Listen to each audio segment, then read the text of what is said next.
everyone! Today I'm going to talk about the letter D topic under the science and technology and the human person, which is entitled When Technology and Humanity Cross. So first, before we're going to tackle this chapter all about, I have thought that we needed to put some expectations in first. Okay, so by the end of this chapter, what are you expecting to learn? So at the end of the lesson, you must able to, number one will be illustrate the different technological advancements in society, especially in the settings of the Philippines. Okay? Number two, discuss the development of science and technology in the Philippines. And specifically, three, discuss the effects of the interplay between technology and humanity through the dilemmas they face. Okay, so this will be our expectation setting before the start of this vodcast. So expect to learn these things. Okay, guys, before we go to have our deep and thorough discussion about all the topics, we'll try to recall what technology is first. So the definition of technology comes from the word techne and logos, according to Buchanan 2010. This is a discourse on art. Technology is just a discourse. When you talk about technology, you will think about all sorts of things like machines, machinery, factory, and or application of science. So concepts like machines and tools were also attached to the word technology. So that's when you talk about technology, it is discourse of art. It's the application of science and claims from the word techne and logos. So in one way or another, if you will believe me and if you will try to think of each person in the society, including you and me, is directly or indirectly affected by technology, whether we, society, each us, she or he, will it or not. Most people survive their everyday lives with great reliance on the different technological advancements already available to the masses. Especially in these times, we're in the situation that everything we need to connect, even though we don't need to be there physically given this situation right now as the pandemic happens. And I think we all agree that we have a high and great alliance of technological advancements nowadays. With this, the technology plays and vary a role. In that sense, technology is already an inevitable part of society. So it cannot go away because it is a big part now of society. With this be in mind, there's just one question to ponder upon. In your own perspective and in your own understanding shows, is technology nowadays a necessity or a want? Maybe attempt to ponder on that moment of truth. Okay, so what was your answer, guys? Is it a necessity or a need or just a want? Okay, so I think most of you had the correct answer, and if not, the real answer is a necessity, and indeed it is true. And it is indeed a necessity nowadays. So in this, what does technology offers? There are first one, convenience. Convenience, let's say maps, for example, in your gadgets. There are maps there in traveling, transportation, technologies there, machines, nor factories and everything. Actually, technology offers convenience. Number two, technology offers pleasure, like entertainment in our smartphones right now, televisions like laptops, cinemas are all part of technology, and they offer us pleasure that in the sense of entertainment. They also offer number three, happiness. Likewise, connected to pleasure, and also it eases us when it comes to number four, which is communication, like telephones, and that was the old version. Nowadays, there are no more or less telephone. Instead, many people use cell phones, laptops, or tablets that we can use in terms of communication. Even though with the help of the internet, you know, me right now talking in front of you, this communication and technology offers me to lecture on you along with this through YouTube. And that's what technology offers. Some of a lot that technology offers. So this is just a highlight of all about technology can offer to us. But take note, anything too much is bad. Others say that too much of everything is a bad thing. Alright, and that's indeed true. Various ethical dilemmas involve the use of technological devices. There are, of course, some ethical issues in every technological device we use So, we need to know and be familiar with them for us to be aware of what those dilemmas are and also misuse or invention to produce bad results. Of course, technology is there for us to aim or to do good for us, not the opposite or another way around. So these are the simple reminders to everyone. Under the topic of when technology and humanity cross, there are television sets, mobile phones, computers, and humanity. So let's start on our very first topic, which is of course television sets. This television here kind of old as you can see in the video. Now let's have a brief timeline of where or when the television started. This is the TV in short for television. Through the decades, TVs grew both larger and slimmer. It was in the early 1920s with the image detector. Okay, this is the very old one. And then by the 1930s is the RCA TRK12. And 1940s is still the RCA. And in the 50s we have a wrestling house. And in 60s we have the Predix. And as you can see, it becomes more stable and the screen is there. In the 1970s, we are now moving forward in the modern television, the Sony KV1920. Then when 1980s, we have the Magnavox tabletop. 1990s, we have a Philips flat TV. And it gets slimmer by this time. And we have in 2000 Samsung Smart TV. And 2010, we have Samsung Curve UHD TV.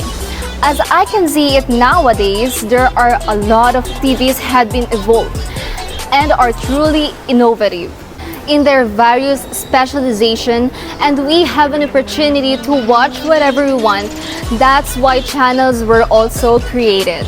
I don't know what the future holds, but I'm sure it's gonna be much better than today's television. According to Kantar Media, in the Philippines, 92% of urban homes and 70% of rural homes own at least one television set. So in all the households here in the Philippines, 92% of urban areas have a television. 70% have a television in the rural areas. Households with TV sets reach more than 15 million, and this is according to NODA 2012. What would this imply? Simply, it would imply that television has a great impact on our everyday lives, in our society as a whole. It makes us more connected through this time to make our society informed about what is happening nowadays. One of the uses of television in marketing is the ultimate medium for advertisement placements. You can see the programs where you're watching our local channel. You could see that there would be programs, right? Will be the programs have advertisements. So that is how the network earns money. Almost all use this particular type of device. Television plays a great role in the lives of people, so that it is a very important part of society right now when it comes to technology. Brief history of the television. Paul Nipkow lived from 1860 to 1940. So what did Paul Nipkow do? He was just actually successful in his attempts to send images through wires with the aid of rotating metal disc, which is the Nipkow disc. And this is an electric telescope, 18 lines of resolution. This produces electric telescope. Here we can see a picture of the Nipkow disc. As you can see, there's a disc over there, a hole. This is rotating and you can send images here through wires. Okay, so this is the first breakout. Next is the major one also by Alan Archibald Campbell Swinnon. Is a US inventor and Boris Rosing is a Russian inventor. So they invented this part of television independently. What they did is that they have this new system of television by the cathode ray tube, in addition to mechanical scanner system. That's why our old television has a very bumpy back, because that is where a cathode ray tube is. And it was old. Thanks to Swinton and Rosing to that. So yeah, that's the brief history of our television as you can see it plays a very kind of role in our society nowadays, and it's one of the very good examples of how technology works. What technology offers us, going back to the first topic, it offers us a communication. It offers us pleasure and happiness. So likewise, this television does this also. Okay, going to the next part, we have mobile phones. So this is one example of a mobile phone. Right now, let's have a very short evolution of mobile phones here. The very first of those mobile phones is this Motorola Dynatalk Bullock. It's in 1983. It can only stand by for about 8 hours and the call time is only 30 minutes. And take note, this is the most expensive mobile phone so far since this is the very first of its kind. There's no one to win against it. From 1989, we have another Motorola Microtalk Bullock and a smaller one. Next, 1993, we have the Nokia 2110. Next, in 1998, we have the Nokia 5110. Now, as you can see, the number of hours of battery and talking hours is now way better than the Nokia 2110. We have also the Nokia 3310, one of the iconic cell phones of the time. Year 2000, the battery is way better, and as you can see, the talking hours is also great. On 2004, Motorola RAZR V3, another cell phone wherein you can flip it to open it. And then 2007, the Apple iPhone was the game changer, shall we say. So this is the brief evolution of mobile phone. And then after the Apple iPhone, there are hundreds of inventions of how mobile phones should look like. How do mobile phones impact us as Filipinos? How do mobile phones change our perception? Filipinos love to use their mobile phones anywhere, anytime. And I'm guilty of that. I think you right now who's listening don't deny this because I won't. Many of us check our phones right when we wake up because we're addicted to scrolling. More than half of the Filipino population own at least one mobile phone regardless of type. The thing is, more than half of us already have mobile phones in our pockets right now or in our hands while we're watching this video. Okay? In 2010, Sinovate declared 67% product ownership in the country. Mobile phones are considered a must-have among young Filipinos nowadays. So this is taken on ABS-CBN News way back in 2010. 1 out of 3 Filipinos cannot live without a mobile phone. This statistics came from Ipsos Media Atlas Philippines nationwide urban survey on 2011 to 2012. 1 out of 3 Filipino cannot live without a mobile phone in the year 2011 to 2012. Maybe this time it became 5? We don't know. So this is the impact of smartphones on us. Filipinos, as you can see, it's very much important as time goes by. Computers and laptops, we call the computers as in personal computer as our desktop computer, and we call the ones that we can bring anywhere our laptops. Usually nowadays we just have the laptops and mostly desktop computers are already phasing out. Going back to the mobile phones, as we have known by the statistics, 80% have mobile phones in the urban areas, 70% in rural areas, but anyhow, let's give it an average of 80%. So 80% is still majority of many Filipino have mobile phones or cell phones, but for the laptops, it's not possible for all the Filipino families to own at least one computer or laptop because it compared to cell phone, laptops and computers are quite expensive. Most profits gained by computer and laptop manufacturers come from offices, businesses or schools. Growing number of the internet users in the Philippines, thus there are problems regarding the internet providers. We can see that in Southeast Asia, we are one with the worst internet connection that I know everyone of us is experiencing this too. Maybe we can find ways to improve and fix that. So let's go back in history a little bit. This is a very generic question. Who was the father of computers? Yeah, so the father of computers was Charles Babbage.